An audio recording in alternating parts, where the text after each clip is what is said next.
Dans cette vidéo, nous allons voir Eli Hop.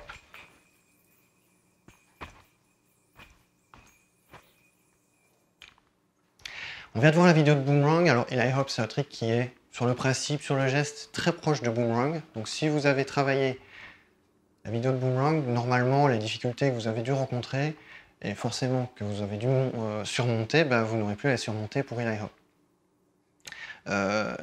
Dans cette vidéo, on va donc voir principalement les astuces, la manière de se faciliter la tâche pour le réussir le plus facilement possible. Si vous avez l'impression qu'il manque quelque chose, que quelque chose ne passe pas, principalement sur le geste, on ne va pas y revenir.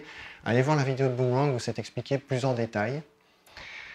Ici, on va vraiment parler de la manière de gagner du temps.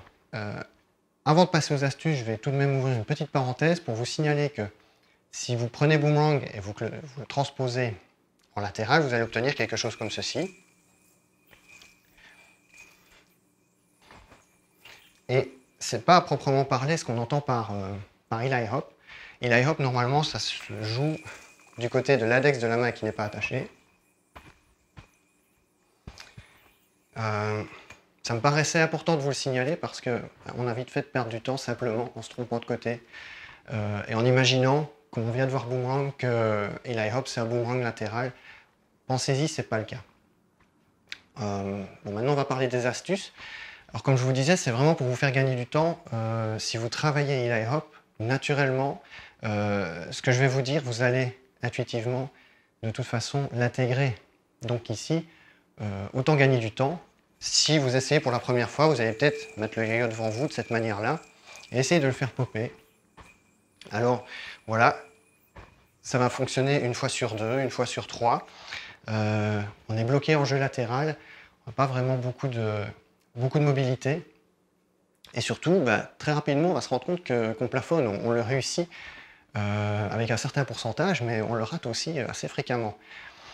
Donc ce que vous allez faire, vous allez commencer par jouer plus haut que ce que vous avez l'habitude de jouer d'habitude. Donc vous allez jouer plutôt à la hauteur de la poitrine. Donc ici vous ne le voyez pas, mais le plafond est assez bas. Je ne vais pas pouvoir vraiment vous montrer avec un maximum d'amplitude. Mais vous allez donc jouer à la hauteur de la poitrine. Vous allez vous mettre de 3/4. On n'est plus tout à fait en latéral, donc on a beaucoup plus d'options sur ce qu'il est possible de faire du coup avec Eli Hop.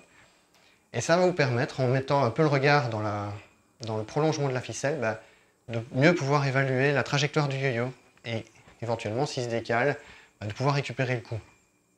Et de la même manière, vous allez pouvoir avoir aussi beaucoup plus facile de manœuvrer éventuellement le yo-yo pour pouvoir vous déplacer en même temps qu'enchaîner les Eli Hop.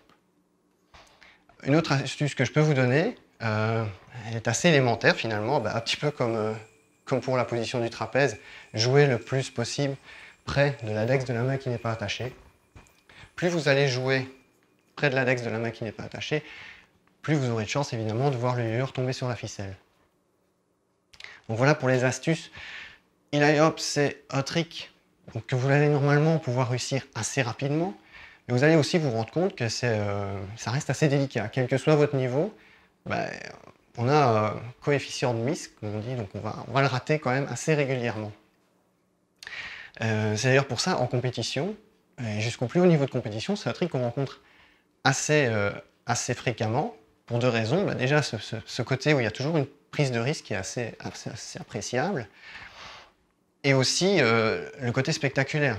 Si vous arrivez à les enchaîner avec une grande vitesse, on va dire, et si vous avez beaucoup d'amplitude pour les réaliser, ça peut vraiment être spectaculaire. Donc, c'est un trick qui mérite vraiment d'être travaillé, et une fois intégré dans un FS qui peut vraiment faire un effet terrible.